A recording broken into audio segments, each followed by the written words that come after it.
My name is Lisa. I'm 26 years old. I have 2 kids, ages 4 and 3, who attend daycare. Currently, I'm working part-time at my uncle's company until my children grow up. My husband, who recently received a promotion to supervisor at the supermarket where he works, is 32 years old. When he got the promotion, he was shyly happy, saying with a smile during dinner, "It somehow reminds me of when I received my first job offer." Our children, even though they didn't understand what was going on, seemed happy to see their parents having a cheerful conversation. It seemed like our family time was wrapped in happiness. Today, the promotion was officially announced, so I splurged a bit and bought some higher quality meat that my husband likes in celebration, and made a delicious meal while waiting for him to come home. However, when he came home, his facial expressions seemed different. I went to the door with our kids as usual and said, "Welcome home." But he didn't respond with his usual, "I'm home," and a smile. Our kids and I were puzzled, but I thought he might be tired, so I told him dinner was ready without making a big deal about it. While I was setting the table, my husband, who usually changes clothes and cheerfully comes straight to the dining table asking, "What's for dinner tonight?" sat at the table with a serious expression. And then, looking at the food laid out on the table, he said, "Hey, you! Is this supposed to be my celebratory meal?" I couldn't believe my ears. That's because he's never called me "you" before. Our kids didn't know how to respond to this unfamiliar version of their father and fell silent. Feeling the mood worsen, my husband continued to say things like, "You don't realize how amazing I am. I worked hard to become a supervisor. Do you understand?" Seemingly upset that I didn't seem to respect him enough. I didn't want the celebration to turn sour, and more importantly, I didn't want our children to look anxious, so I tried to appease my husband. "I'm sorry. Thank you for always working so hard for us. We always appreciate it," I told him. He seemed a bit better after I said that, so throughout the meal, I tried to sprinkle words of appreciation and gratitude into our conversation. But he kept saying things like, "This meal isn't enough for my celebration." I was disappointed because I had splurged on expensive meat that we don't usually buy, and made dishes that my husband likes, thinking it would make him happy. But if he thinks the meal is modest, then I must not have met his expectations, I thought to myself, and tried to calm down. I figured his unusual behavior was due to being tired from his first day as a supervisor, and hoped he would be back to his normal self the next day. After the meal, I started cleaning up, relieved to see my husband talking to our children on the couch as usual. Usually, I can hear the 3 of them laughing, but it was very quiet, so I stopped what I was doing and listened to their conversation. I was stunned to hear what they were talking about. "If you want to be like Daddy, you have to study a lot. You'll have trouble in the future if you end up like Mommy, who doesn't study," he was saying. So I rushed over and stopped the conversation. "What kind of thing is that to say to the children?" I asked him, but he responded angrily, "It's not wrong. What's bad about it?" We'd never had a fight before, so I was at a loss for words. When I stayed silent, he sneered and said, "See, you can't answer, can you? You couldn't survive without me, could you?" "You don't want to live off of our children, do you?" I asked him. "What's gotten into you today? You're acting strange. You're not the type to say things like this, are you?" But my husband just replied, "I'm just saying what I've been thinking. I hate that you think you're on the same level as me." He made it sound as if the man I knew until yesterday wasn't his real self, but rather a facade he had been putting on. It was only then that I realized the man standing before me was my husband's true self. I was filled with an emotion I had never felt before, a mix of anxiety, sadness, and frustration at this shocking reality. At that moment, our eldest son, who is 4, said to me, "Mommy works a lot too." Who's more impressive, your part-time working mom or your dad, the big shot at his company? My husband scoffed at our son's silence, saying, "Can't you understand, even at the age of 4? You must have inherited your mom's brains as well as her looks." Thinking he was being scolded, our son looked down, tears welling up in his eyes. To distract the children from the situation, I suggested with a smile, "Shall we take a bath together?" Usually it was my husband who bathed the kids, but they were thrilled to take a bath with me instead. Our eldest son, who usually insisted that I help him undress, quickly started to take off his clothes on his own, and our 3-year-old daughter followed suit, trying her best to undress herself. After helping her a little, her clothes came off, and I praised her with a smile, saying, "Well done." She looked very pleased with herself. Seeing the children like this was so healing that I almost forgot about the incident earlier. While we were in the tub chatting about what happened at daycare, my husband came into the changing room and shouted through the bathroom door, "You're being too loud. And why are you taking a bath before me?" The children clung to me in fear. As my husband grumbled his way back to the living room, our son said with a worried look, "Daddy is mean today." I hugged my daughter, who seemed on the verge of tears, and said, "Daddy is just tired and grumpy today. He'll be his usual self tomorrow." After we got out of the bath and prepared for bed, we went to the children's bedroom earlier than usual. We spoke in hushed voices as not to provoke my husband. The children seemed to find this fun. "It's like we're having a secret conversation," they said, talking more than usual in their little whispers. They even tried to suppress their laughter, perhaps fearing that my husband might get angry. But the more they tried not to laugh, the more they seemed to want to, and they spent the entire time chatting and laughing happily. Watching the children like this, I felt truly happy. Having laughed themselves tired, the children fell asleep earlier than usual. I then headed for the living room where my husband was. My husband was looking at his smartphone, his hand covering his mouth, his face slightly red, as if he was embarrassed. I felt a bit off, but more importantly, we needed to discuss my husband's behavior earlier today. "You've been acting really strange today," I told him. "Even the kids are getting worried."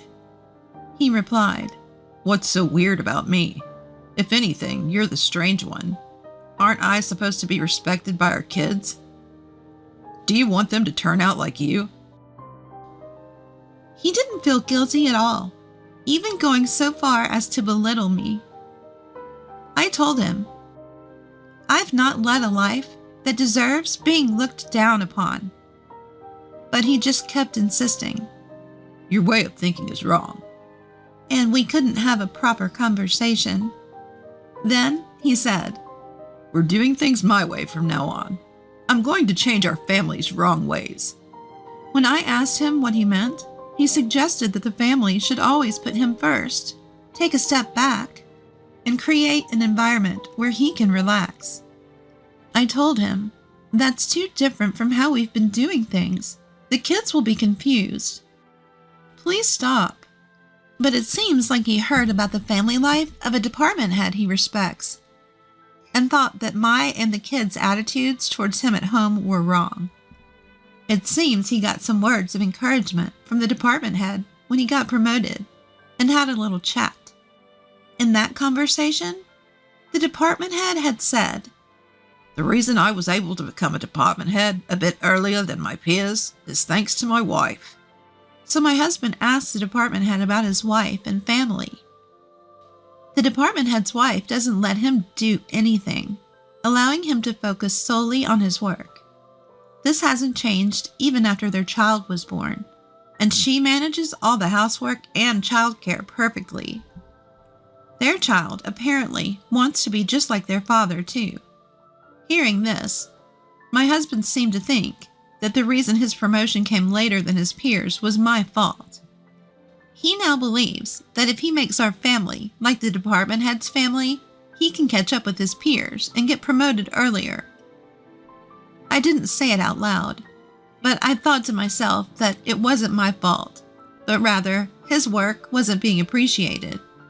I felt so drained all of a sudden. As I was heading to the bedroom to sleep, my husband stopped me. The moment I got promoted, I've been admired more than ever by the part-timers and temps. As soon as I became a supervisor, my phone never stops buzzing, he said, a hint of blush on his face. Then he said, "You should be more grateful you've got such a popular guy for a husband." Misunderstanding the fact that people were relying on him means he's popular. I had my doubts about what he said, but I was too exhausted, so I just said, sure, and went to the kids' room. I got into the kids' bed and decided to sleep there. The next morning, I was disappointed to find that yesterday wasn't a dream. When our son casually said, "Good morning," to my husband, he suddenly yelled, "It's good morning, sir," to your father. Our daughter, startled and scared, burst into tears, and our son, holding back his tears, said, Good morning, sir." Seeing this, I yelled, "Don't shout at them for greeting you as they always have." But my husband yelled back at me, "Didn't you understand what I said yesterday? You should be grateful just to be with someone like me," he continued. In front of the children, our eldest son, who had been holding back his tears as he had never seen such a quarrel before, also started crying. I couldn't help but join them in crying due to a mix of anger and sadness. Seeing this, my husband exclaimed, "What a depressing start to the morning," and left for work without eating his breakfast. As I was comforting the crying children, our eldest son caressed my head and told me, "Don't cry, Mom." Wiping away my tears, I hugged the children tightly and assured them with a smile, "I won't cry anymore." Then I prepared for my work and got the kids ready for daycare before heading out. When I was with the children, I could act cheerfully, but when I was alone, I felt incredibly down. I can't help but think about how to restore our family to its previous state of happiness.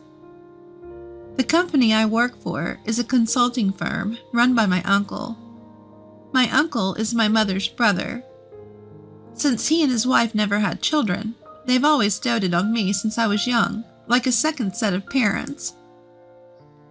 On his recommendation, I obtained the necessary certification to work as an HR consultant, and now I work at his company. After I gave birth to my children, they have allowed me to work shorter hours. While my uncle runs the consulting firm, my aunt runs a real estate agency. Our apartment is rented from her real estate company. When I arrived at work, my uncle noticed my tear-streaked face and expressed his concern.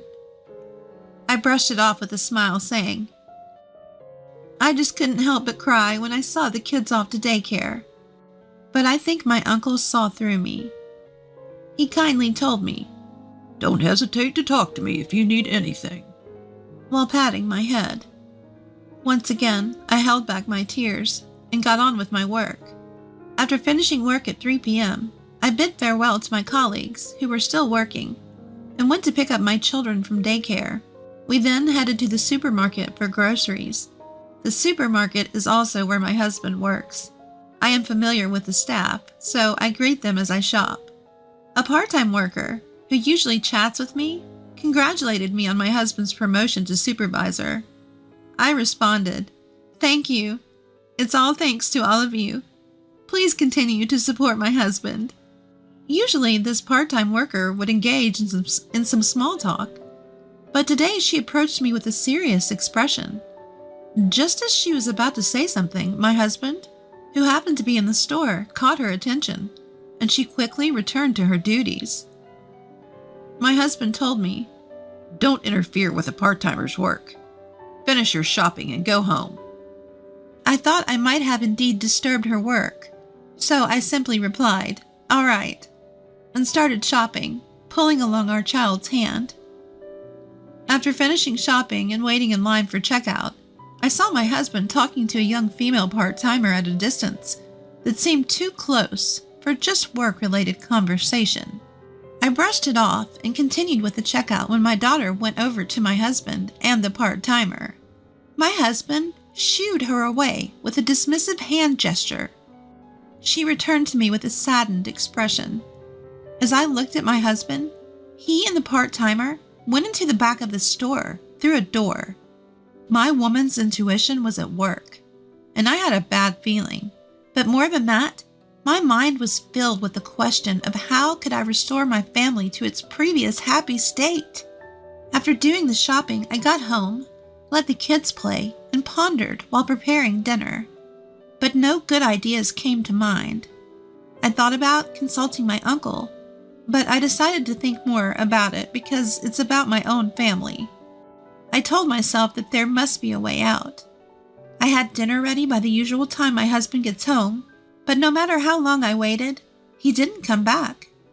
I thought I would just get scolded if I called him, so I waited for him to come home without calling. I ate dinner with the kids first, took a bath together, and finally, when the kids were asleep in their bedroom, my husband came home. His working hours are from 8 a.m. to 5 p.m., and the store closes at 8 p.m. I wondered if he had to work overtime. So I didn't ask anything and just reheated dinner. However, my husband said, "I don't need dinner today. I've already eaten." So I silently turned off the stove and cleaned up. When I glanced at my husband, he seemed to be exchanging messages with someone on his smartphone. He noticed my gaze and began to make excuses, even though I didn't ask, saying, "Listening to the employees' concerns is also a part of a supervisor's job." At that moment, I felt my woman's intuition was getting closer to the truth.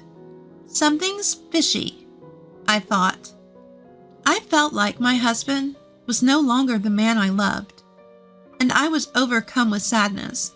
My heart ached sharply. My heart rate quickened, and I felt constricted. I can't restore my happy family by myself. As my suspicion that my husband may have a woman he likes approaches certainty, my goal of restoring a happy family seems to be drifting away. My legs started trembling, so I said goodnight to my husband and decided to sleep in the kids' bedroom again. But I couldn't sleep, and morning came. The kids remembered what happened yesterday morning and said, "Good morning," politely to their father. I saw my husband off to work after breakfast saying, "Have a good day."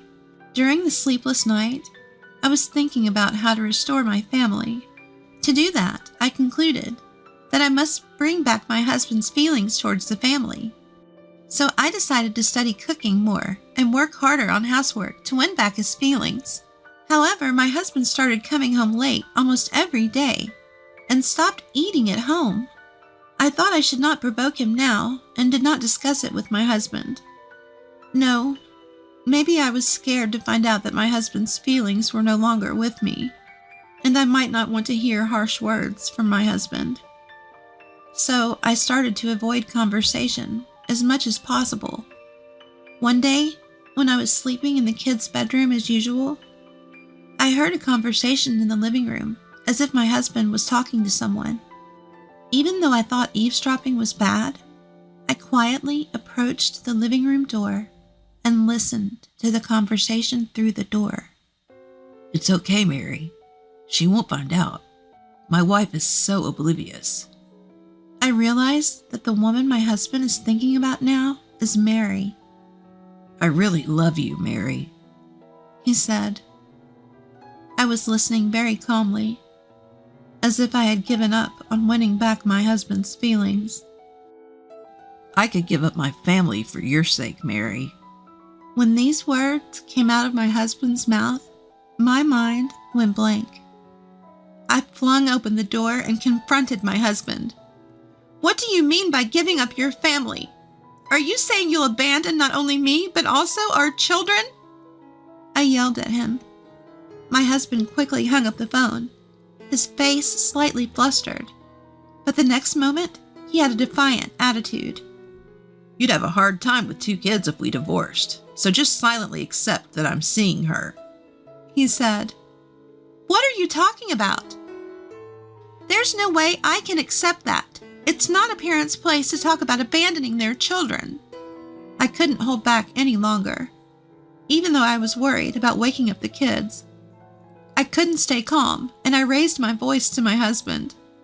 My husband, who had never seen me argue back so much, was taken aback, but he took a deep breath and shouted back at me. Who do you think you are, working part-time? If you're so bitter, stop leeching off me. Don't you dare defy me. The next moment, our eldest son went up to my husband and cried out, I hate you! Get out! My husband said to our eldest son, You guys are the ones who should leave. I stood in front of our son and said, Don't be so harsh on the kids. I thought our son would cry even more, but he was glaring at my husband with an angry face.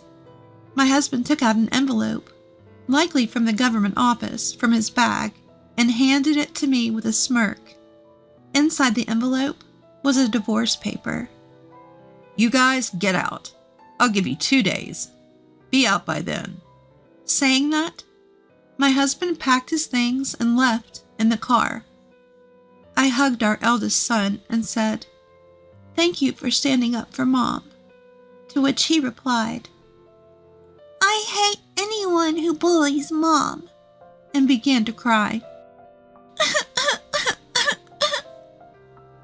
When I went into the bedroom where our son and daughter were, our daughter jumped out of the bed, hugged me, and started trembling as she cried. I told my children, Shall we live somewhere without Daddy, just the 3 of us? Without any hesitation, the kids said, We don't want this scary place. We don't need Dad. Their decision as little kids might change someday. However, living with someone who can easily say that he will abandon his children for the woman he loves will never lead to the happiness of the children. On the contrary, it might hurt the children physically and mentally. I thought the first priority was to separate the children from my husband as soon as possible. So even though it was late at night, I called my parents and told them everything that had happened. My parents told me to come home right away, but I declined, because it would take 2 hours to get there from here. The reason was that I really enjoyed the job at my uncle's company, and I thought it would not be good for the children to change their environment completely. Moreover, they have a lot of friends at the daycare center, and they look forward to going there every day, so I couldn't choose to go back to my parents' house right away. I consulted with my uncle and told him that I was planning to rent an apartment from my aunt's real estate company. My parents were worried, but they said they would come here first thing tomorrow and ask my uncle and aunt together. The following day, my parents came to my uncle's company, pleaded with him on my behalf, and my aunt was present too. They promised me they would rent me a room. Afterwards, since I was quite busy with work, I asked my parents to handle the moving preparations and picking up the kids from daycare. I had things to do, so I informed my parents I'd be back late and went to work. When my shift ended, I went to the supermarket where my husband works and informed him that I agreed to the divorce. And once that was done, I would go to the county clerk's office to submit the divorce papers. A part-time worker who seemed to want to say something to me then stopped me. She took me to the restroom and conveyed what she had wanted to tell me the other day. I couldn't say this before, but your husband seems to be chasing after a part-time girl. I asked the part-time worker if the girl's name was Mary. She looked surprised and asked, How did you know? I told her that my husband had told me they were dating. She then said she would call this Mary girl and left the restroom. I waited for Mary with mixed feelings. Soon, Mary, a girl with a cute face, came alone. She told me that my husband had threatened her by saying, I won't cut your part-time contract if you get along with me. He also told her to exchange contact information, and she reluctantly did so, after which she started receiving messages from him at all hours. She told me that he waited for her near the employee entrance until her late shift ended every day, and asked her to go to the diner, which was troublesome for her. What was even more frightening was that on Mary's days off, he would come near her house and tell her to come out. She thought this was scary, if true, and showed me all the content of the messages as evidence. I understood that what Mary was saying was true, and I told her that I had heard from my husband that he was dating Mary, and that wasn't the cause, but I would be submitting the divorce papers afterwards. Mary said she wished she had told me about this sooner, but I told her not to worry about it, as this divorce was inevitable. For some reason, we hit it off and exchanged contact information, and then left the restroom. I looked around the store for my husband. However, I couldn't find him, so I went around to the employee entrance and decided to have him called from the office. My husband approached me with a grin and said to me, So you've come to your senses. You can't support 2 kids on a part-timer's salary. With no sympathy left for my husband, I coldly retorted, I can't do it anymore. Let's get a divorce. He looked surprised and asked, Are you sure? How are you going to raise the kids on your own? I replied, You do know I work as a social worker, right? I work part-time with reduced hours, but my income is higher than yours, so don't worry. He seemed surprised. Then I said, I'm going to submit the divorce papers. Goodbye, and headed to the county clerk's office. After submitting the divorce papers, I felt a strange sense of relief, and I couldn't wait to see my children. As I was walking home, I heard a voice from behind me saying, Oh, Lisa! I turned around to see the department head's wife waving and approaching me. You seem cheerful. Something good happened? She asked.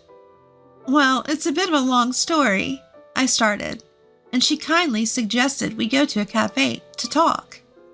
I was hoping to see my children, but I also thought it best to inform her of my divorce, so we went to the cafe together. I told my parents, I'll be late.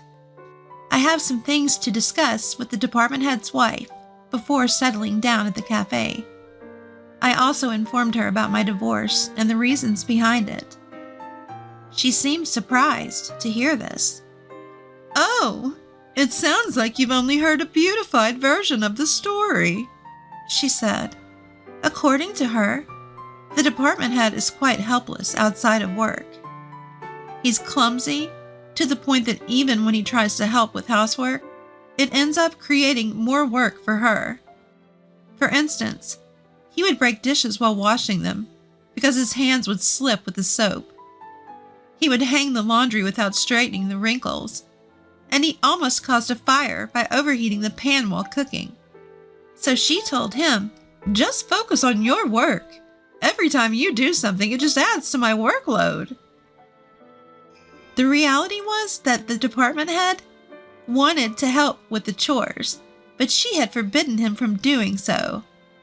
When I asked if their child admired the department head because he became a manager at a young age and was therefore respected, she said, That must be it. He doesn't have to do anything at home. My husband is a complete goof outside of work. That's what makes him adorable. She smiled happily as she said this. I realized then that the department head wasn't a tyrant at home, but rather a cute husband who was led by the nose by his wife. They seemed like a pleasant family. I also discussed my concerns about what Mary was going through with my husband. I spoke to the department head's wife about Mary without her permission, considering Mary's safety. I knew her father was an executive at the supermarket where my husband worked. I was certain that her husband, who was eager for promotion, would succumb to pressure from above. The department head's wife said that if this was true, it would be a violation of company policy and needed to be investigated, so we ended the conversation there. Before we parted, she said to me, "You and your children have the right to happiness. If anything happens, let me know." and we exchanged contact information. When I hurried home, the house was already empty. "We've finished preparing for the move. Let's go to our new house," he said, and we got into the car and headed to our new house. My aunt's employees had helped, and my mother had decided where to place the furniture, so we were ready to start our new life right away. What surprised me more was the size of the living room and the number of rooms. Each of our children now had their own room. There was also a room for my parents to stay when they visited. I thanked my aunt and uncle for renting us this place at such a low rent. "You really don't need to pay any rent," my aunt said, but I was grateful even for the reduced rent. That night, we celebrated the divorce and the move with those who had helped us. 3 days later, I got a nasty call from my ex-husband, which I, of course, ignored. I only read the one message he sent on WhatsApp, but I didn't respond. He was surprised to find that all the furniture was gone and only his belongings were left in the room, and demanded the furniture back. Most of the furniture was something I bought when I was single, so I just overlooked it. 3 days later, I got a call from the department head's wife as well. She told me that the department head had given my ex-husband a stern talking to. Apparently, he was left in a state of shock, his face pale, after being told to live in regret for the rest of his life because there was no turning back. After that, Mary and her parents went to the headquarters compliance department, explained what had been done to her by my ex-husband with evidence from their WhatsApp messages, and submitted call recordings as new evidence. It seemed that this was suggested by the department head's wife to Mary. When my ex-husband found out that the damage report had been reported to the headquarters, he said, "I'm not stalking her. We're dating." However, he was told by the folks at the headquarters that "Having a romantic relationship with a part-time employee while you have a wife is also a violation of compliance." he was shocked into silence. Then, the headquarters representative showed the evidence submitted by Mary, and upon realizing that he had really been causing trouble, that there had been no relationship, and that it was all a misunderstanding, my ex-husband broke down in tears. In the end, it seems he was given a notice of dismissal from the company and was set to be transferred as a regular employee to the branch in Alaska. After that, it seems my ex-husband went to report our divorce and demotion to his in-laws. The in-laws were angry about the cause of the divorce and the fact that they would never see their grandchildren again, and they kicked him out of the house. I received an apology and report from my in-laws about this. I also received an apology from my in-laws, and they promised to make sure he paid his child support properly. Every day, I get messages from my ex-husband saying he wants to start over, but I'm thinking about blocking him soon. My children don't mention their father at all. On the contrary, they seem to be living happily, being pampered by their aunt and uncle. I'm done with marriage. From now on, I want to protect my children's smiles and happiness at all costs.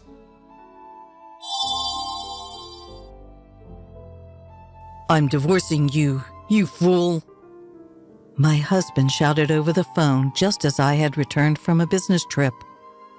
"I've put up with you so much until now, but I've reached my breaking point.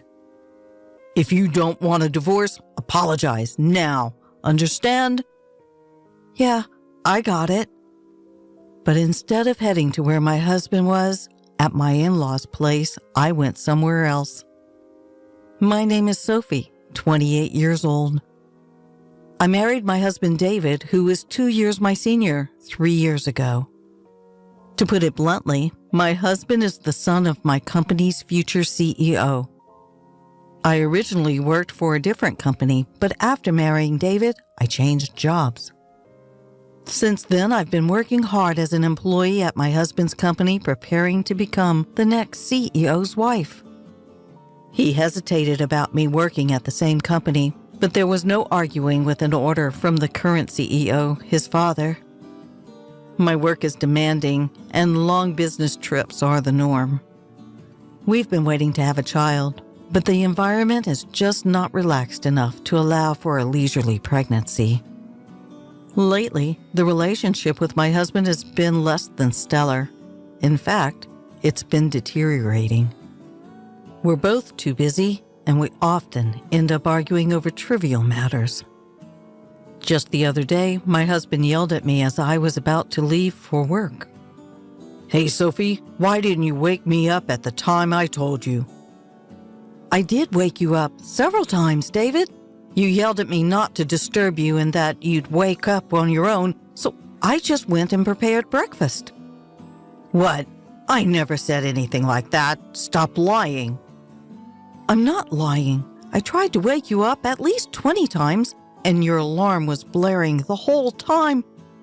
"You can't imagine what's going to happen if I'm late today. I'll get chewed out by my dad again."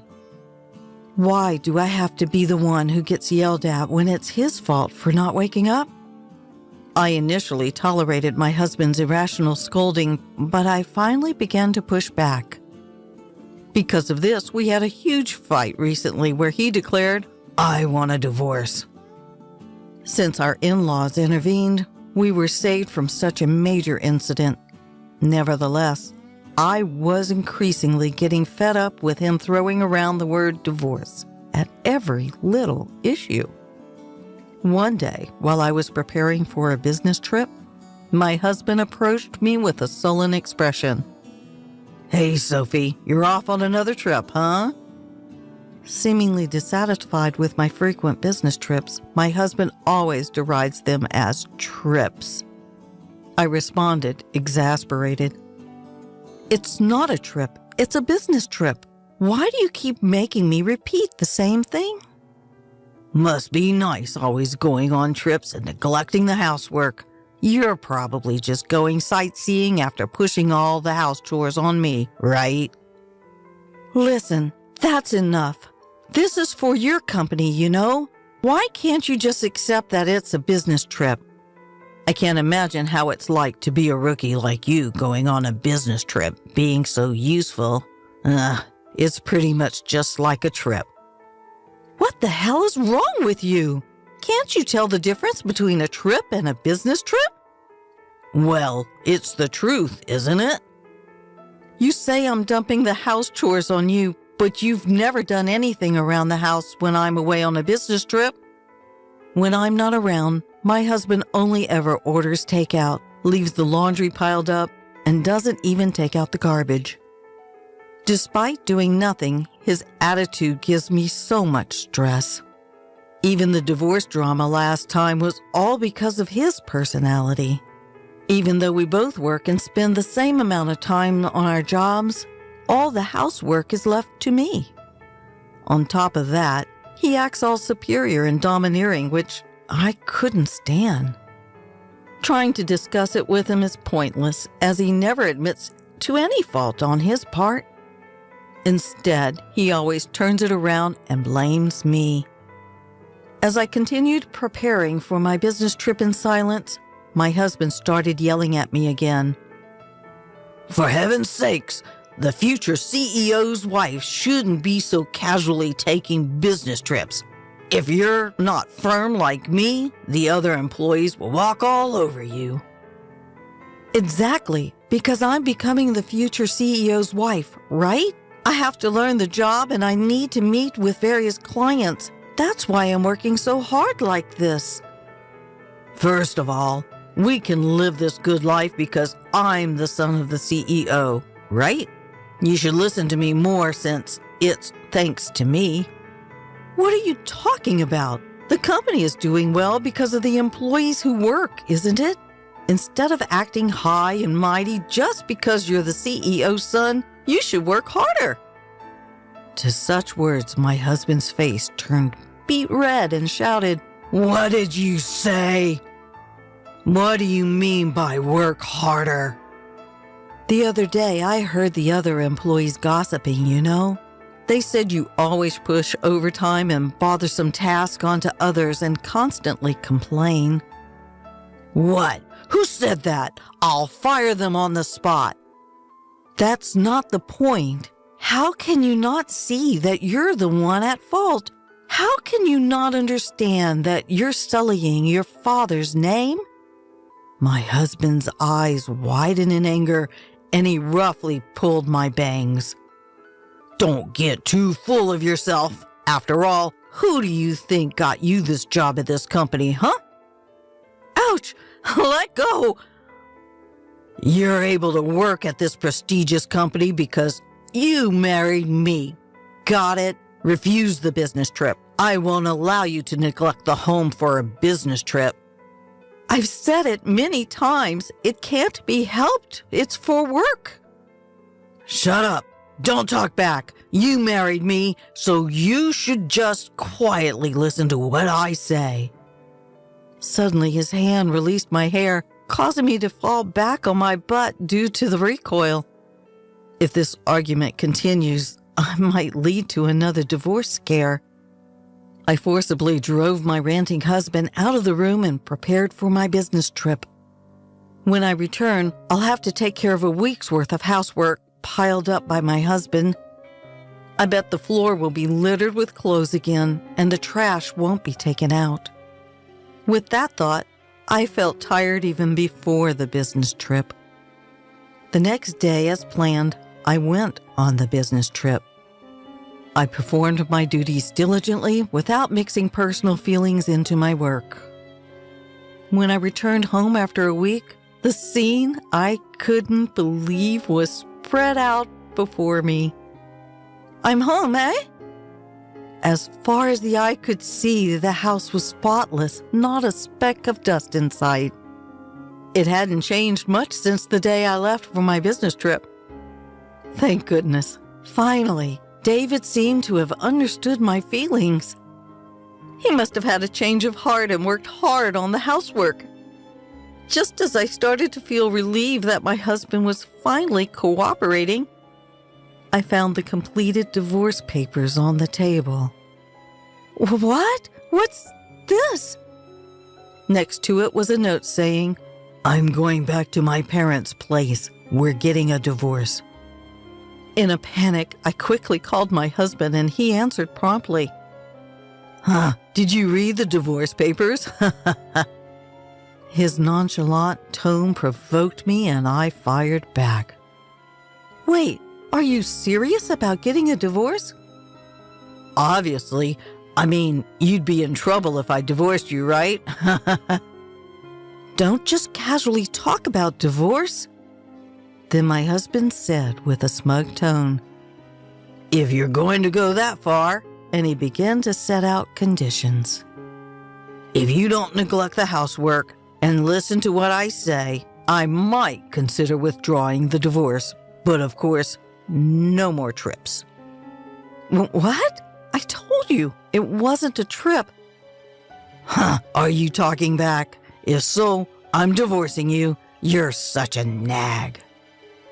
Nag? A nag, he says? He can't do a single thing around the house himself. If he's up for it, so am I. Got it. If you don't want to be divorced, come and apologize now. Understand? Holding back my urge to yell back, I replied calmly, okay, I understand. You should have done what I told you from the start. Now, come quickly. With that, he hung up the phone. Instead of heading to my in-laws' house where my husband was, I left the house to go to the city hall. Of course, to submit the divorce papers. They were accepted without a fuss, and I was officially single again.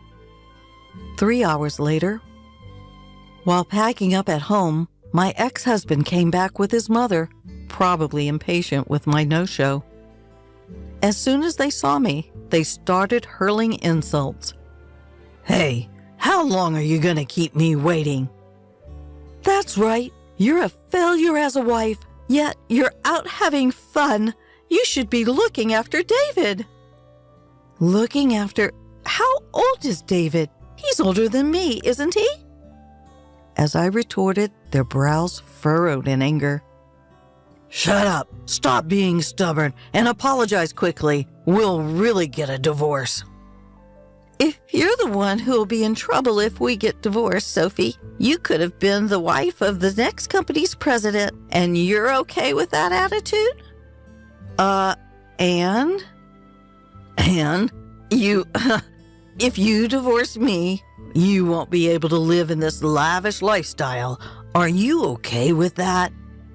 "Well, I didn't think you were a good match for David in the first place, so I really don't care." At my loss for words, my ex-husband showed a devilish grin. "Got it. This is your last chance. If you don't apologize now, we're getting a divorce. I'll kick you out of the company too.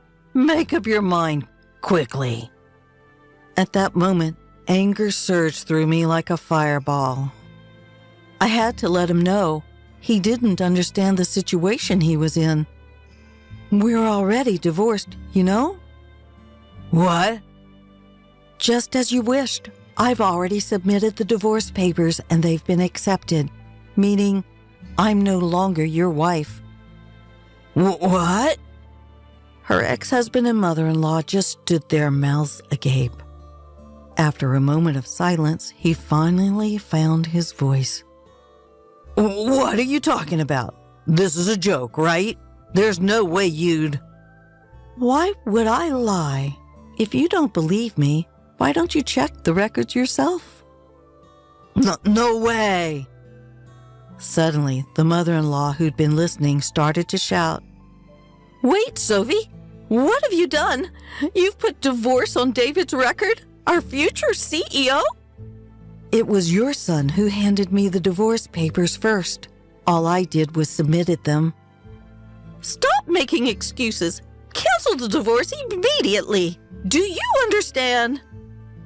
"I'm sorry, but once the divorce papers have been accepted, they can't be canceled. Besides, I have no intention of canceling." What? The mother-in-law was at a loss for words, and the ex-husband just hung his head. Ignoring those two, I spat. "I've had enough of being ridiculed every time I go on a business trip, having to balance work and housework every day. As far as I'm concerned, you're nothing more than a burden." "So, Sophie, calm down." "Calm down? I'm perfectly calm. What's the point of being married if it's only a name? All you care about is yourself, isn't it?" I didn't mean it like that. You do realize you're losing your place as the CEO's wife, right? Are you okay with that?" "I didn't transfer to your company because I wanted to become the CEO's wife. I don't know how much you've been pampered, but I didn't marry you to take care of you." "Are you really ready to give up this lifestyle? If you'd just be patient a little longer, you'd be the CEO's wife." "I absolutely refuse to continue being your caretaker. I'm not your mother. Just go live your life on your own." With the intensity like never before, my husband was completely teary-eyed. His mother-in-law took her turn, stuttering out her final provocation. "Wait, Sophie! You don't understand what you're doing!" "What exactly?" "If you divorce David, you'll also lose your job." "And so what?" "What?" "I've already informed your father that I'll be quitting the company." "What?" The mother-in-law and ex-husband's eyes widened in surprise. To confirm the truth, my ex-husband started calling his father. After a few rings, his father answered and he put the call on speaker. "Dad, listen to this. Sophie went and decided to divorce me on her own. Yeah, I heard. She told me she's quitting the company, too. She's so selfish. Can't you fire her immediately with your CEO powers? Well, I guess I should fire someone ASAP. You. Yeah, that's right. Wait, what? In place of the dumbstruck ex-husband, his mother-in-law confronted her husband. What do you mean by that? There's nothing to explain. David's a nuisance who contributes nothing to the company. I'm disappointed in your work ethic. Wait, what? How can you suddenly say that about our son? Keep quiet. The father-in-law strongly rebuked his wife. David, your work performance is poor. You use the company's supplies without permission. You casually make advances to female employees. You complain about the company cafeteria. You're just no good. Do you think I don't know that you're being called incompetent by your subordinates? No, that's not true. It can't be. I can't cover for you any longer, even if you are my son. You understand this, right? Being the boss's son doesn't make the company a sweet ride. But that doesn't mean you have to fire me. The only thing I can commend you for is marrying a capable wife. Sophie will continue to work for the company, but you're fired, David. At his father's words, my ex-husband's eyes widen in shock. Unfazed by his reaction, the father-in-law continued. Unlike you, Sophie is meticulous in her work and brings in a lot of contracts. She's highly regarded by our clients. There are many companies that have contracted with us because of her. Sophie? But she was just assigned to business trips because she's new. Don't be ridiculous. We trusted Sophie, so we sent her on more business trips. You were making fun of her, calling it vacation or something, weren't you? No, I didn't. Let me tell you, there's no home for you to return to until you become independent. Never come back to this house. Got it? No way.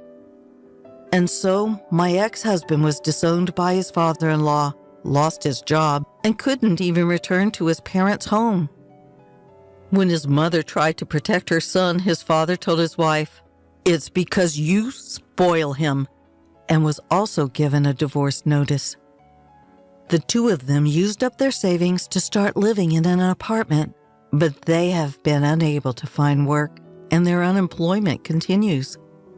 I still get messages from my ex-husband. Sophie, I was wrong. I won't make fun of you anymore. I promise to take care of myself, so please come back. I can't take it anymore.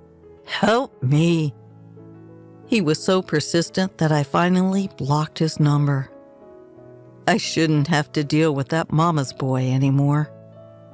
On the other hand, I'm still working hard under my father-in-law, who is the CEO.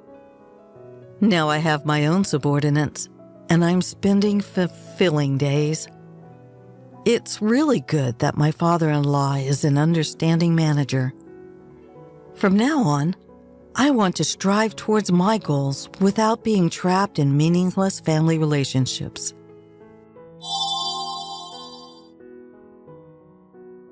I should have been brimming with happiness, finally owning the home of my dreams. But instead, I dread every upcoming weekend. Why? Because my husband's parents visit every single week, and I'm treated like a maid every time. Far from getting a break from the stress of work, I only grow more exhausted with each day off. I reached my limit and decided to invite my own parents over, hoping that it would deter my in-laws from visiting. But my husband lashed out at me, bellowing, "Don't you dare invite your parents. If you don't like to live here, you can get out." Well, fine, I'll leave. He'll be the one to regret it. My name is Emma. I've been married to Michael for 5 years. We were previously living in a rental, so we've been planning to buy our own house soon. Michael's parents got wind of this. "Oh, Emma, Michael told us about your plans. You're finally buying your own house, huh?" "Yes, that's right." If you need any help looking for places, just let us know. We're more than happy to help. Ah, thank you. How about visiting some open houses soon? I had plans on carefully selecting our new home with Michael, but my mother-in-law seems keen on being involved with every step of the property search. Just yesterday, she showed up unannounced with a brochure for a plot of land that's up for sale. Emma, what do you think about this property? It's near the subway station and it's spacious enough for a duplex house. A duplex house? Apparently, they're planning on moving in with us. That's why they've been sticking their noses in our property search. She's been constantly chiming in with suggestions like, it would be better to live nearby the subway since it's a hassle to walk, or it would be convenient to have a supermarket nearby. And here I thought she was just looking out for us, but all along she was just stating her own preferences, thinking that she'd be living there too. I immediately relayed this to Michael. Michael, your mother came over this afternoon with a brochure for a plot of land that's for sale. It seems like she and your father want to live with us. Yeah, she did mention something like that. What? You heard it from your mom? Why didn't you tell me such an important thing? I thought we could talk about it once it was more concrete. Do you object, Emma? Well, yes, because I was thinking that we'd be living you and me. And besides, your mom and dad are still healthy, aren't they? I can't predict far into the future, but I think right now it would be best if we lived separately to maintain a good relationship. I see. I understand how you feel, Emma. Michael listened to my feelings and was able to convince his parents that we're not planning to live together right now. After hearing Michael's reasoning, it seems his parents finally gave in. I thanked him again for handling the situation so well. Thank you, Michael. No problem, Emma. If you're against living with them, then we won't force it. Instead, let's have my folks visit our new home often after we move in. Of course. After that, Michael and I found the perfect place and we were finally able to get our own home. Once we moved in, his parents came to visit our new home right away. Emma, congratulations on the move. What a nice house you have. It seemed that his mother was satisfied with our new home. Please feel free to visit any time. I told her this with a gentle feeling, and that day, the four of us shared a meal around the dinner table. The following weekend, I suggested to Michael that we go buy some decorations for the living room, but he seemed disappointed and told me, can we postpone the shopping for another time? Do you have plans for the weekend? My folks said they wanted to come over. What? They just visited last week. Well, they seem to really like this house. You did say feel free to visit anytime, right, Emma? Well, yes, I did say that, but... Could you make dinner and entertain them a bit? After that, his parents started to visit our house every single week, and every time they visited, they became increasingly demanding. Emma, it's been so hot lately that I'm feeling a bit drained. Something light like noodles would be fine for lunch, but for dinner, I'd like something hearty like steak. Emma, do you know the new pastry shop near the station? It's all the talk around town, so I think it'd be perfect for dessert. Could you buy some? They would come over early in the morning, boss me around, not help with any household chores, and then leave. From the second visit onwards, they would even assume that it was okay to stay over. We're the type who enjoys a good breakfast, so could you have it ready for us first thing in the morning? The demands of my in-laws kept escalating. Between taking care of them, I barely had a chance to rest on weekends due to work fatigue, leaving me even more exhausted. I reached my breaking point and sincerely pleaded to my husband, Michael. Michael, I really want your mom and dad to stop staying over at our place every weekend. We can't help it. They said they want to come. Well, you could just refuse them. Between working on weekdays and caring for your parents from morning till night on weekends, I have no time to rest. Think about it. If we were living with them, it'd be every day, not just the weekends. Your in-laws originally wanted to live with us, but because you were strongly against it, we prioritized your opinion and they gave up on moving in. You should tolerate them coming over on weekends. Compared to living together, it might still be better. However, it was becoming unbearable to have this situation continue indefinitely. While I was troubled about what to do, I received a call from my mother. Oh, Emma, are you doing well? Sorry, Mom, I haven't been calling you. I'm managing somehow. Really? You sound down. Are you okay? Well, actually... I told my mother that I had been troubled by my mother-in-law's frequent visits since moving. Upon hearing this, my mother sounded concerned and said, That must be tough. I imagine you would be busily settling in after moving and buying necessary items, so I've been refraining from contacting you. Because my in-laws visit every weekend, I still hadn't invited my own mother to our new house. If I invite my mother, maybe my in-laws would refrain from coming over that weekend. That evening, I suggested this to Michael when he came home from work. Hey Michael, I want to invite my parents over this weekend. Is that okay? However, his response was unexpected. "No way, my parents already planned to come over this weekend." "But your parents have come over so many times already. My parents hadn't been over even once." "That's because your parents haven't said they wanted to come." "My mother has been considerate, waiting for us to settle down. She really wants to come." "Oh, really? Well then, invite your parents over when mine aren't coming. They've waited this long, they can wait a bit longer." "Don't you think it's strange to always prioritize your parents who are always over here? Can't your parents refrain next week?" "You're my wife now. It's only natural that we prioritize my parents. Anyway, tell your parents that this weekend is not good." "I don't want to do that. You should just not invite your parents." "If I can't call my parents because of that, then your parents don't have to come to my house anymore either. Since they've given you to me, they are prepared to not be able to see your daughter, right?" "Wait a minute, that's absurd. Why can't I invite my parents? Regardless of having a married daughter, isn't it natural for them to want to see their family?" Despite Michael's stubborn refusal, I made this proposition to him. "Okay, let's give up on this weekend. But from now on, let's try to invite each other's parents on a more regular basis, okay?" Ugh, that's exactly what I was trying to avoid. If you're going to suggest something that troublesome, we might as well not invite your parents at all. Let's end this conversation. And we haven't resolved anything yet. In my mind, I've already decided. I'm not going to let your parents come over. If you don't like it, you can leave. No matter what I said, Michael only thought about his parents.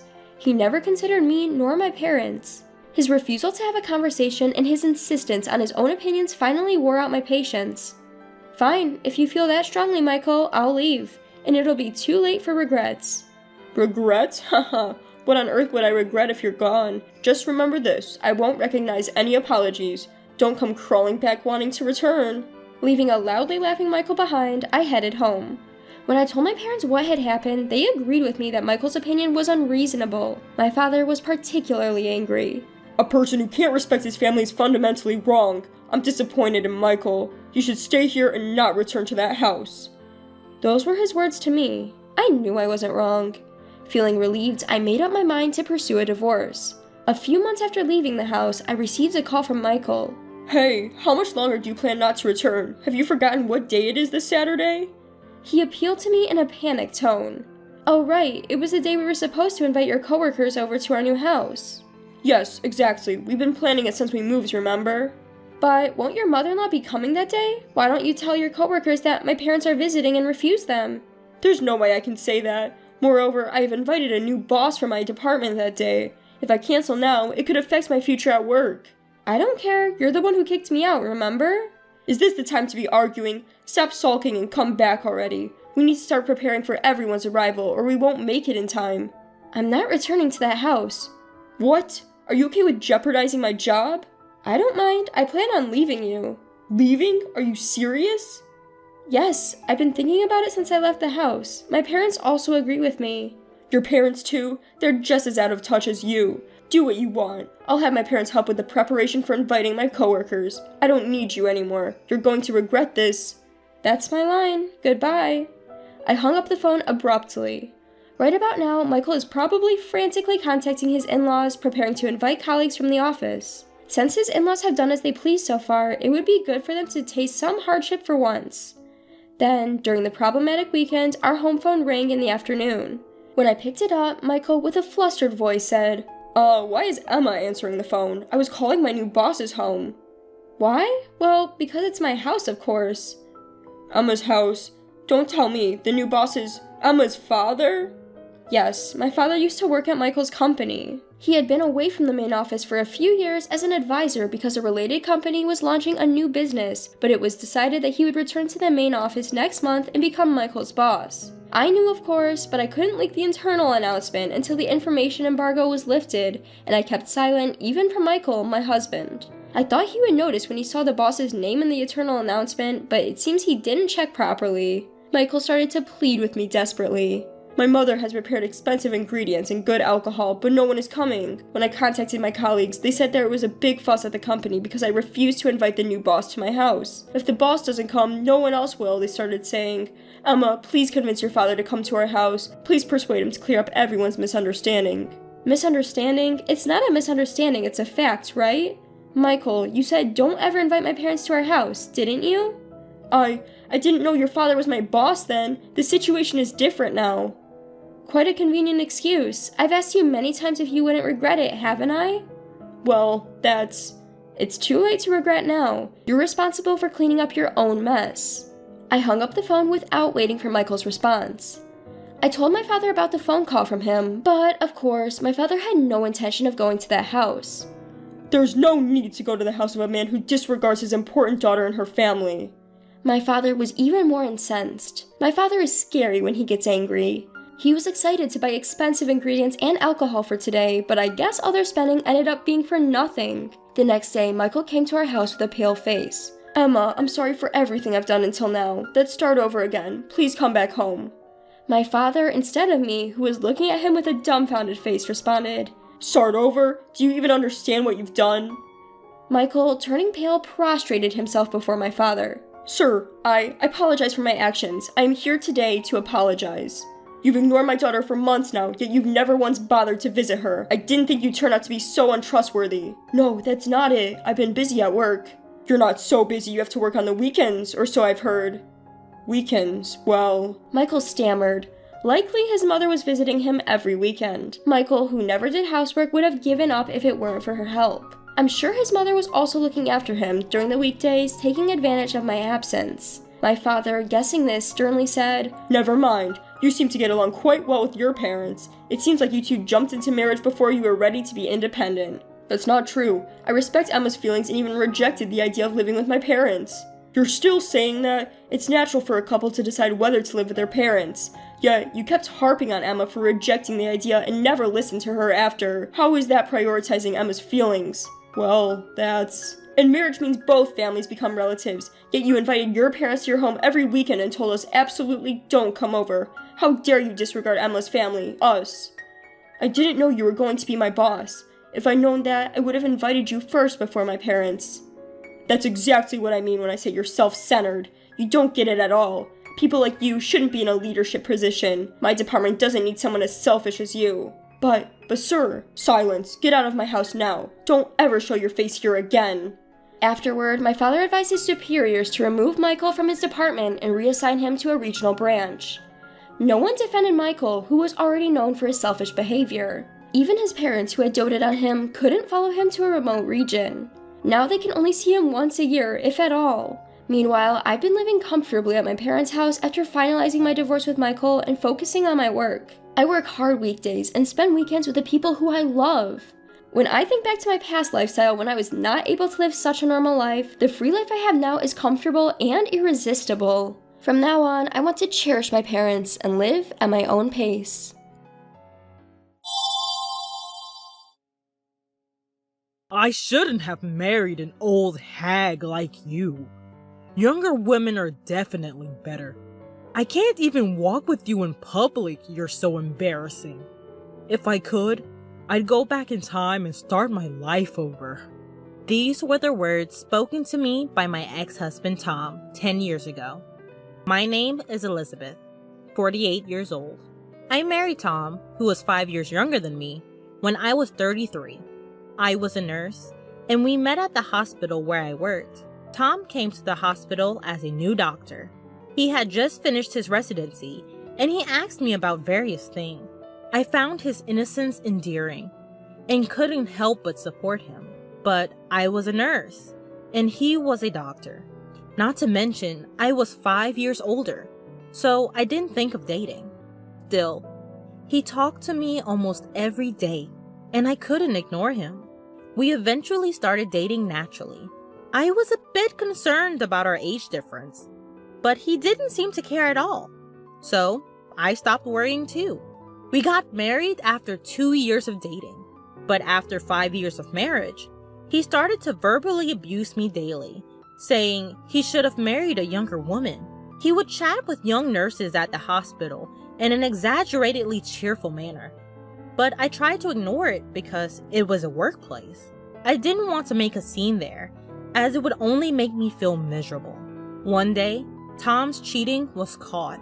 The other person was a former patient, but I had never met her because I was working in a different department. She was a woman 10 years younger than me. With an old lady like you, it's no wonder we couldn't have kids. My girlfriend is carrying my child. What? Tom laughed as if cheating were natural. I couldn't bear the thought of being with such a man any longer, so I agreed to the divorce. Of course, I told Tom and his girlfriend that I would be seeking alimony. This made Tom furious, like a raging fire. I was married to an old hag like you for 5 years, and you want alimony? I should be the one getting paid. Who would pay you anything? He ranted with more force than I expected. It seemed he never thought he'd be asked to pay alimony after having an affair. I even received a call from Tom's father, who seemed completely unconcerned with his son's wrongdoing, saying that it's natural for a young man to be attracted to a young woman. I was appalled. Tom insisted that he would never pay, so I had no choice but to consult a lawyer. I couldn't back down quietly after all the horrible things he said and his affair. The lawyer told me that demanding alimony was my right, and I left everything to them. I often heard that getting a divorce is more difficult than getting married, and I truly felt that way. Thanks to the lawyer, I was able to receive the proper alimony, terminate the lease on the apartment we shared, and start living alone. I changed my last name from Evans back to my maiden name, Britton. The only silver lining was that Tom had switched to another hospital. I wouldn't want to be in a hospital with a greedy old hag like you, he said as a parting shot. He must have thought that divorcing because of his infidelity and marrying his mistress right away would inevitably cause resentment among others. But I was impressed by how well prepared he was, having already found a new workplace. However, you can't keep people from talking. I couldn't help but hear the whispers about how I was dumped by my younger husband, and it felt like everyone was looking at me that way. Eventually, I became paranoid that someone was always spreading rumors about me, and it took a toll on me mentally. In the end, I also quit the hospital. I spent some time aimlessly, but since I love working and being active, I decided to look for a new job. Fortunately, I found a small maternity clinic just 2 stops away from my current residence that was hiring nurses, and I was hired on the spot. It was a small hospital with a minimal number of doctors and nurses, but it was a comfortable workplace where everyone got along with the patients. Miss Britton, you're very observant and well-liked by the patients. We're lucky to have you. Thank you! But my peaceful days didn't last long.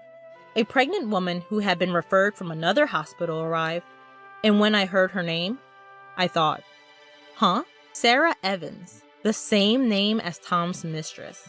I checked to see if it was a coincidence. Her husband's name was Tom Evans, a doctor.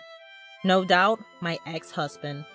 Tom's hospital didn't have an obstetrics department, and they had recently moved nearby and were referred to this hospital. I had changed back to my maiden name after the divorce, and we had never met face to face. She didn't seem to recognize me either, but I never imagined I'd run into them here. I hesitated to tell anyone that she was my ex-husband's mistress, so I kept quiet for a few days. Then, one day, Tom came with his wife for her checkup. Huh? Tom's eyes widened when he saw me. He must not have expected me to be here. I didn't want to meet him here either. What are you doing here? At Tom's words, his wife seemed to realize who I was. Wait, is she? Did you come to this hospital just to harass us? Of course not. I was here first. There's no way I could have known that Tom's new residence was near this hospital. But Tom wouldn't listen to my side of the story and accused me of following them around. You're stalking me to harass me, aren't you? Don't be ridiculous. Why would I do that? You're a greedy woman who squeezed money out of me after being dumped because you're old. Who knows what you'll do?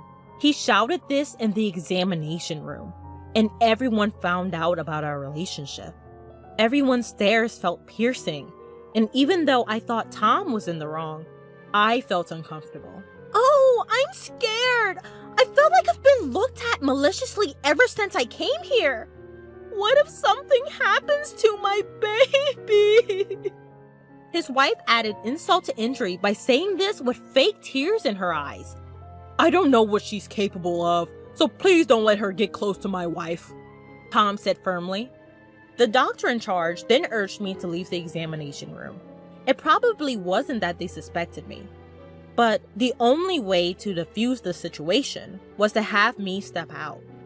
I understand that patients come first, and I didn't want to be there either, but I felt miserable. I started to feel uncomfortable with people around me, as I didn't want the details of my divorce to be known. To make matters worse, Tom's wife continued to come to the hospital and badmouth me every time she came. Although everyone knew I wasn't in the wrong, the other person was a patient.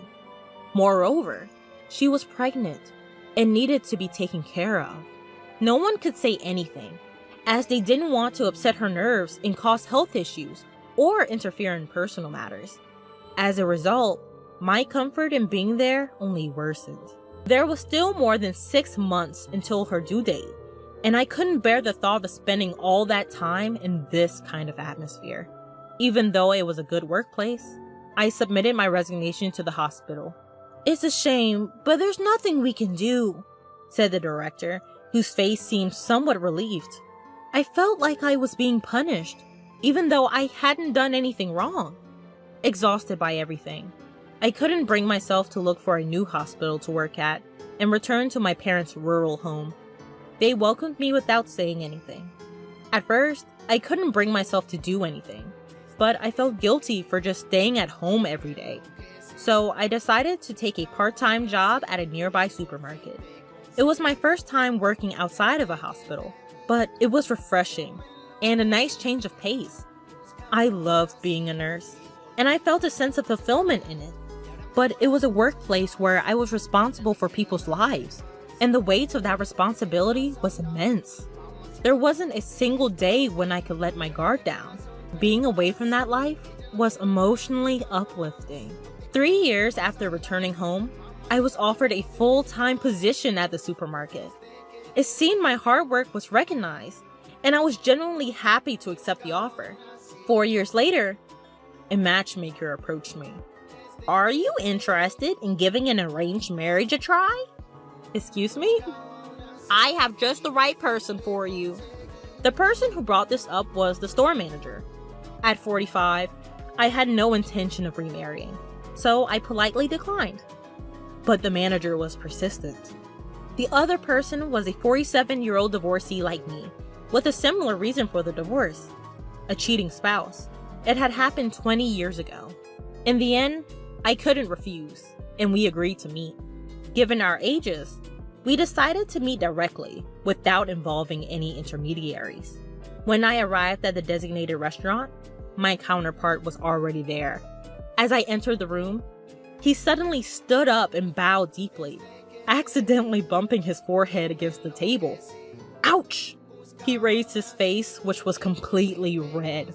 I couldn't help but laugh, thinking that such a thing like in a comic would happen these days. Hi, I'm James. Thank you for coming today. Nice to meet you. I'm Elizabeth. Thanks to the initial accident, it didn't take long for us to get comfortable with each other. As I listened to his story, it turns out this arranged meeting happened because he fell in love with me at first sight when he came to our supermarket while on a business trip. He asked for this meeting to be arranged.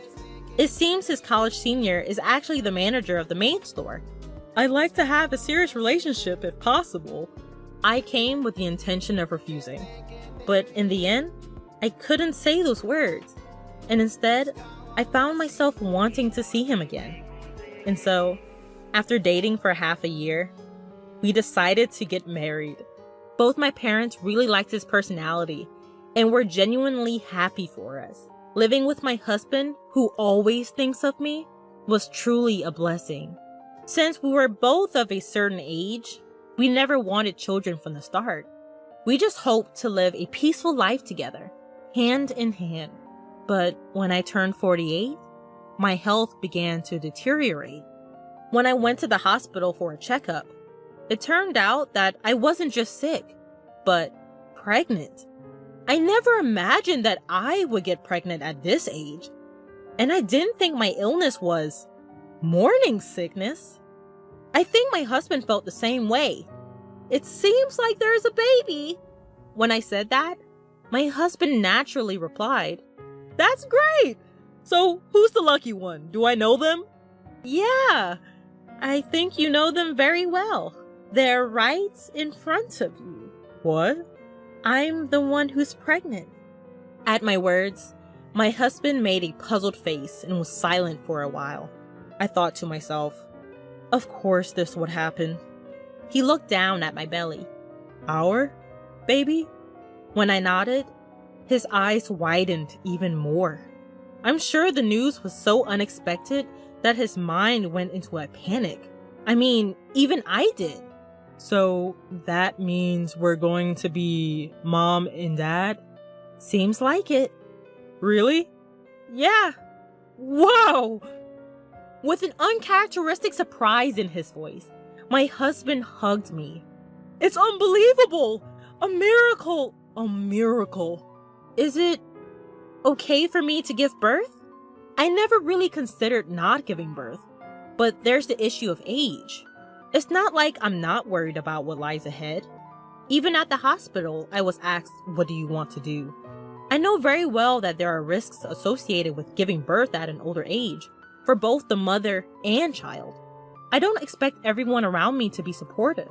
I'm sure there will be people who will ask how old I will be when my child turns 20. I'm not without my fears about whether or not I can raise a child at this age. Still, I could never bring myself to end the life that has taken root within me. "What are you talking about? Of course, yes." So when my husband immediately responded that way, I was happy. I thought it was his genuine feeling. But after a while, he started to worry about my health. It's easy to imagine various negative effects, even for a man like my husband. We discussed it at length and decided to go ahead with the pregnancy after talking with our doctor. My parents and his parents were surprised and worried, but they were also very happy. That's how we decided to give birth at a well-equipped, large hospital. The participating doctor was very compassionate and reassuring. And on the day of one of my checkups, not only the obstetrician, but also an internist was scheduled to be there, just in case. My husband was supposed to be there, but he had an unavoidable work commitment, so I went into the examination room alone. To my surprise, my ex-husband, Tom, was also there. Honestly, I couldn't believe I would run into him in a place like this. Wait, seriously? You're the 48-year-old pregnant woman? Giving birth at that age is unbelievable. Tom burst out laughing.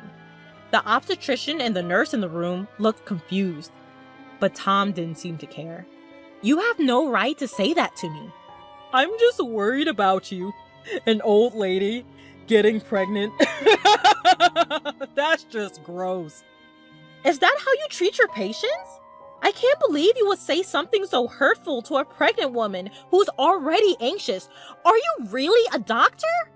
What are you acting so high and mighty for? Most of the patients at this hospital are wealthy, you know. Do you even understand that?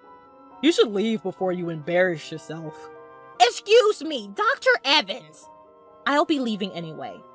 I wouldn't dream of giving birth at a hospital with a doctor like you. Yeah, get out of here. Dr. Evans, that woman is the wife of the heir to the Miles Group, who has made significant donations to our hospital. What? Dr. Evans, you may not have known since you are new to our hospital. No way, but she's I have no connection to you. Even so, what you just said was terrible. As Mrs. Miles pointed out, I can't believe a doctor would say something like that. Just then, my husband arrived. Sorry I'm late. My wife has been a great help to you. He could clearly see that I was angry, and Tom was pale, sensing something was off. Is something wrong? I was just told by this man here, Dr. Evans, that giving birth at 48 is disgusting. What? Upon hearing those words, my usually mild-mannered husband's expression changed instantly. And because I mentioned Dr. Evans, he probably realized this man was my ex-husband. I had talked about my previous marriage, and he knew Tom's name and occupation. Are you Dr. Evans? You insulted my wife, didn't you? Well, that's... What kind of hospital is this? Where a doctor insults a patient? I can't trust my wife and unborn child to a place like this. As soon as my husband finished speaking, the nurse, who I had left earlier, returned with the director. I heard there was some rudeness. Director, we came to this hospital because my father recommended it. But I can't believe a doctor like this is employed here. It seems we chose the wrong hospital. I'm terribly sorry. That's not true. This man is not our doctor. What? I just fired him. Director, what are you... I didn't know he was like this either. I only took him in because a friend asked me to. We don't need a doctor who spouts such abusive language. He won't appear before you again. Wait, Director, what are you saying? Shut up and be quiet. Get out of here now. Don't come near our hospital ever again. Hearing the director's words, Tom, who was shouting, "No, I won't leave, I don't want to," was dragged out of the hallway by the obstetrician. The director apologized so profusely that we felt sorry for him. So we regained our composure and sat back down. But my husband's anger didn't subside immediately, and he asked, "Is it because my father has donated to this hospital that you fired him? If not, would you let a doctor like him roam free?" The director shook his head in disbelief. Actually, it seemed that Tom had only been at the hospital for a week. Tom's father was a classmate of the hospital director, and after a recent reunion, he had begged the director to hire his son. The director had never imagined he would be like this and genuinely apologized. It's not like all the doctors at this hospital are like Tom. In fact, our obstetrician is a very good doctor. If Tom wasn't here, I'd want to give birth here, and my husband agreed. My father-in-law is the president of a major company with branches across the country, donating part of their profits to medical and welfare facilities. He had donated a large sum to this hospital because my mother-in-law was treated here for a serious illness when she was young. So my father-in-law recommended this hospital for my childbirth. A few days later, Tom contacted us, begging us to talk to the director and rehire him. If you ask, they might reconsider, right? Apparently, he had often angered patients with his arrogant attitude and had been moving from hospital to hospital. I can't think of him as anything but a fool for making the same mistakes over and over. My ex-father-in-law had told him there would be no future for him if he got fired again. However, I can't help but think that my ex-father-in-law's leniency is what made Tom this way. When the call came, my husband was with me. He took the phone from me, yelled at Tom that if he ever contacted us again or came near me, he would report him to the police for harassment, and Tom never called again, probably out of fear. Sometime later, on the way home from the hospital, we stopped by a convenience store and saw Tom working there. It seemed no other hospital would hire him anymore. He was crying and said his wife and child had left him. But I couldn't feel any sympathy. I just decided never to go to that convenience store again. The following year, I gave birth to a healthy baby girl. She's very adorable. No matter what happens, I'm determined to raise her with responsibility and care. But my husband has been smitten with our child since the moment she was born. He seems to be becoming a very indulgent father, so I have to be careful.